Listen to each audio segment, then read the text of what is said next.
Hi everyone and welcome to my massive April reading wrap up. First of all, as you can maybe see, I've dyed my hair. It's a little bit darker now. I've just come back from the hairdressers and I'm so incredibly happy with it, but I'm still not used to my hair being darker again. But yeah, I'm so happy with this color. Second of all, in April, as I said, I read a lot of books. Like, I finished 10 books, which is insane. Like, I know all my wrap ups of like 2018 have been big, but this one is the biggest of them all. And that's mostly because of the magical readathon. I participated in that in April and it really motivated me to read more. So yeah, this is going to be a very long video, so let's not make it longer than necessary. And yeah, let's just start with it and then I'm going to tell you all about the books that I read in April. The first book that I finished this month was The Nightingale by Kristen Hanna. This is a historical fiction book that follows two sisters during World War II in France. Both sisters lead very different lives during the war. The younger one is called Isabel and she's very rebellious and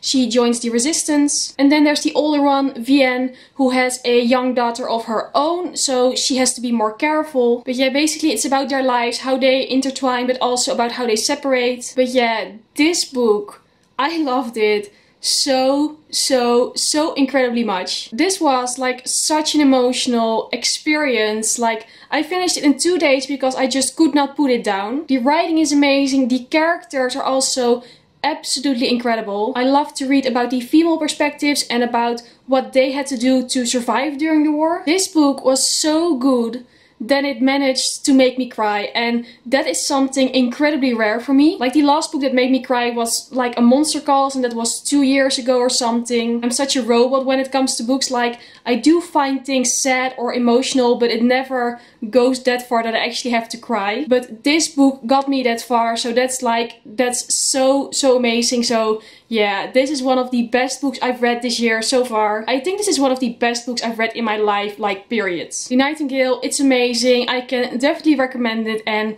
of course I gave it 5 out of 5 stars. After that I read The Raven Boys by Maggie Stiefvater. This is the first book in the Raven Cycle series and it's about a girl named Blue. All of Blue's relatives are like psychics, they all have these abilities, except for Blue herself, she doesn't have those. And then there are the Raven Boys, which is a group of boys who attend a very expensive private school, and they sort of meet up, and then there's this sort of quest to find a mysterious, like, lost Welsh king. Basically, it's very hard to explain the plot of this book because it's kind of weird and also very whimsical and very magical. But yeah, again, I absolutely love this book. I really enjoyed it. As I said, it's very magical and whimsical, and the writing style just fits that perfectly. I think the writing style really is one of the best things of this book. Also, again, the characters, because there's this group and all of them have different qualities. Somehow I had thought that this book would be hard to get through, that it would be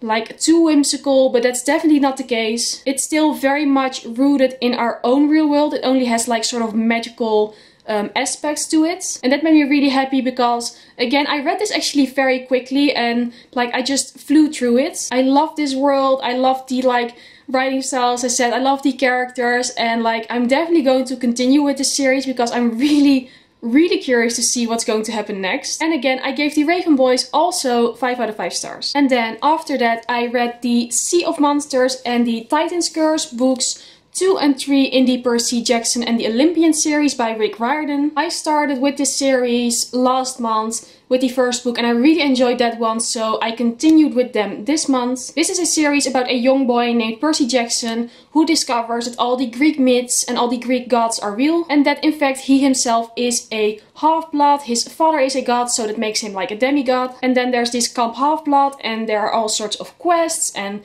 like dangers, and basically the life of a half-blood is very dangerous. So yeah, I read books 2 and 3 and basically I enjoyed them just the same as I did the first one. I think all the books in this series so far are very similar. They follow like the same pattern over and over again. So yeah, that also means that I like enjoy every book very much. Like, there are all fun books, there are adventurous books, they are very quick reads, but they are like reads you don't have to think too much about. These books are just perfect if you want a fun book, like just a fun and enjoyable book. Again, I loved all the Greek mythology in these books very much. Somehow they are so cleverly like written into our modern world. They are also very, very funny. Like, there's such a dry humor in these books and I can always appreciate that. Yeah, and apart from that, I don't have much to say about this series.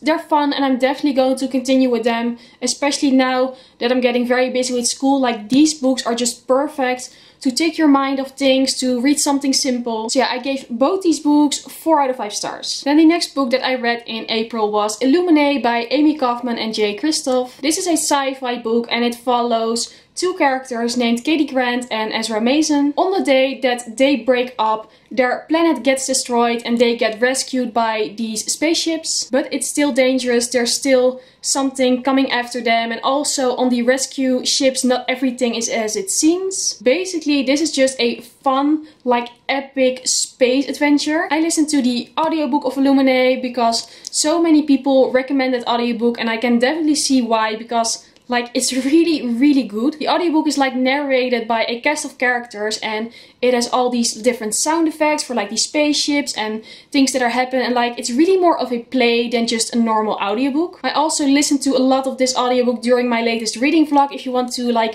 hear more about my experience, I can recommend watching that video. I will put a link down below in the description box to that. And also, of course, this book is famous for having all these different files, that it's being told in files and transcripts and all that sort of stuff. At first I was a bit skeptical at that idea, but it worked out so well. It was so amazing how this book managed to establish all these characters, to make you care for all these characters through like files. And I think the audiobook definitely helped with that because everyone had different voice actors and like it was, as I said, just so epic, and so like the audiobook really made the book come to life. So again, I loved it and it's definitely a series I want to continue, and maybe in the next 2 books I want to read the physical copy to see what that's like. And I still flip through this physical copy because there are also some visual like documents that you cannot hear on the audiobook, so it was really nice to have both. But yeah, I loved it. I really don't read that many sci-fi, but this one was so good. So maybe I should read more sci-fi in the future, I don't know. Like, I really enjoyed this one, as I said. And I gave Illuminate also 5 out of 5 stars. And then after that I finished up my reread of Clockwork Princess by Cassandra Clare. Yeah, I've told it in like previous wrap-ups, I'm rereading all these Shadowhunter books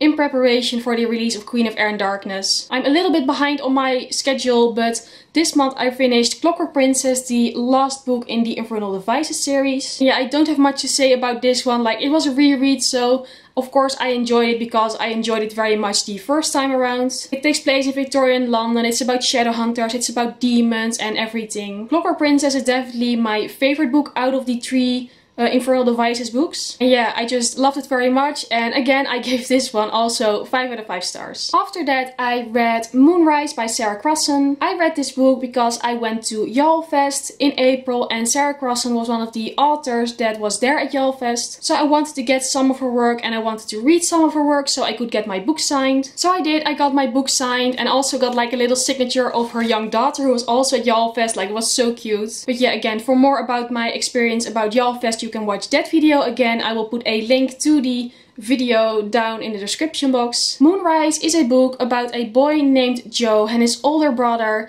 Ed has been on death row for 10 years. And then at the beginning of the book, the date for the execution has been set and Joe goes to visit his brother during that summer to basically spend some final time with him. What is very special about this book is that it's written in a very unique way, because as you can see, it's written in verse. That made for a very interesting reading experience. I have to say that I did have to get a little bit used to it at the beginning, but then once you're in it, it's really a very original experience and I really enjoyed it actually. What is also fun is that it's like, it looks like a normal sized book, but then when you look inside you see that it's really not that many like text. So I read this book basically in a day because you fly through it, it's so easy to get through. And yeah, again, I really enjoyed it. As I said, I really love the original writing style. The story itself about being on death row and such is also something you don't read that much about. It was so interesting to experience Joe's feelings about that and his struggles. Yeah, basically it was a very unique, original experience, and yeah, I just really love that. I love when books are a little bit different, and I gave Moonrise 4 out of 5 stars. Then the next book that I read after that was The Exact Opposite of Okay by Laura Steven. Again, an author who went to YALFest, so same story. I read it because I wanted to be prepared, and again I got it signed. The Exact Opposite of Okay is about a girl named Izzy O'Neill who gets involved into a scandal with the son of a politician, and she's very much not okay with how the world treats her for that and like all the things that happen after that. So it's kind of a feminist book, and it's about taking action and such. And with this book I have to say that I had kind of mixed feelings. The first half of the book I actually didn't like very much because I didn't think Izzy herself was very likable. This book is very against judging people, but at the beginning Izzy herself was very judgmental of people around her. Also, Izzy is a comedian, and like there are so many jokes, especially in the first half, that felt a little bit too forced. Like it tried to be very witty and funny and like relatable to teenagers, but it just felt a little bit out of place, especially when like there's something serious going on and they're just like jokes on every page. And I also didn't think that all the jokes were that funny. But then the second half of the book was way better, because then it did get a lot more serious and it really went into detail about like the scandal and how it is for girls to be exposed to the world, and how it's not completely fair that girls have it way harder that way than guys have. And Izzy became way more likable in my opinion, and just the story got a lot better. So maybe it was meant to be that way, I don't know. I just know that I just did not like the first part, but fortunately it got better later on. So yeah, I don't know. In the end I gave it 3 out of 5 stars because I just wasn't sure. And yeah, especially since I read so many books that I did really love this month, this one just felt a little bit flat among them. And then on to the next book that I finished in April. It was actually a new release because it is Leah on the Offbeat by Becky Albertalli. This is a sort of sequel spin-off to Simon versus the Homo sapiens agenda. It follows Leah, who was a supporting character in that book, but now she has her own story. And this book takes place 1 year after the events of Simon versus the Homo sapiens agenda. So it's very much about graduating and like choosing college and such. And yeah, this is probably an unpopular opinion, but I was a little bit disappointed by this book. And I will also say beforehand that yes, I did enjoy Simon versus the Homo sapiens agenda very much, but I didn't like die hard love it as some people do. So this book is like very cute for everyone who really loves Simon, and like there are very cute moments in them, especially with like Simon, who is also in there, and some other characters, and that was all cute and like really fun to read about. But for me that didn't make it like an amazing book on its own, because when it comes to Leah, the main character, and I actually read a Goodreads review who put exactly in words what I like thought about it, and that is that this book doesn't really have its own plot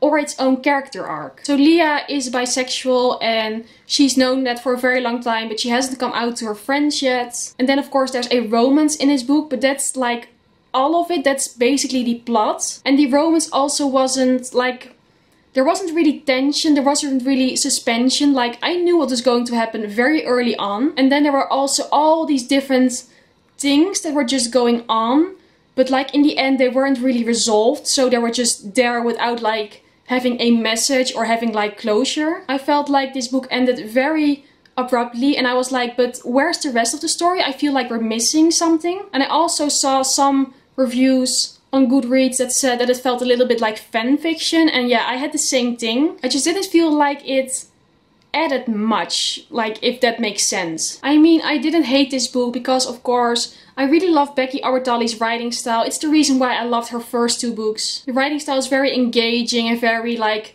relatable to teenagers. And also of course, as I said, there's a lot of cuteness in this book, and also there's a lot of diversity in this book as always, so that's amazing. But yeah, as I said before, I felt like it lacked a plot, like a real character arc.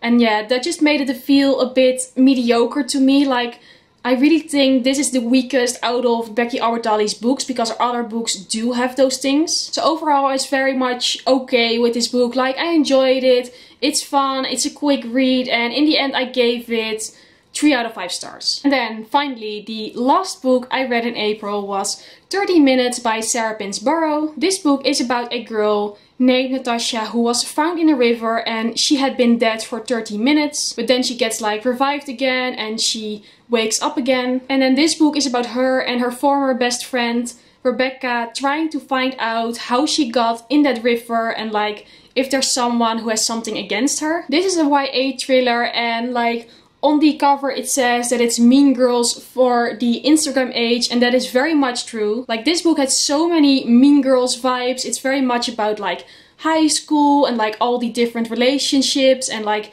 girls being mean to each other and having secrets and such. It's told from different perspectives, but also from different like documents, for example police files. So you really don't know what's going on and like who you can trust. And yeah, with this book it was very entertaining. I think that's the best word. I don't think that this is necessarily like an amazing book. If I look at it I can see that there are many flaws with this book, but it was just very fun, very entertaining to read about this YA thriller about all these like mean girls being bitchy to each other. I just love those sort of books very much, and that's why I enjoyed this one as well. In the end I gave it 4 out of 5 stars. Maybe it's a little bit more, 3.5 out of 5 stars. Not the best book I read this month, but just very fun, and I had a good time reading it. So yeah, this was it for my very massive April reading wrap up. Again, so happy that I read so many amazing books. But I know that I will probably not read that many books in May because I'm getting very busy with school in the upcoming 2 months and like graduating, and so yeah, I probably won't be able to read as much as I've done for the past couple of months. But yeah, I will always read something. I always need books to clear my mind, to have a break, so yeah, we'll just see. But yeah, this was it for this video, and if you like this video, please go subscribe or give it a thumbs up because I would really appreciate that. Please let me know down in the comments what was your favorite book that you read this month, and hopefully I will see you again in my next video. Bye!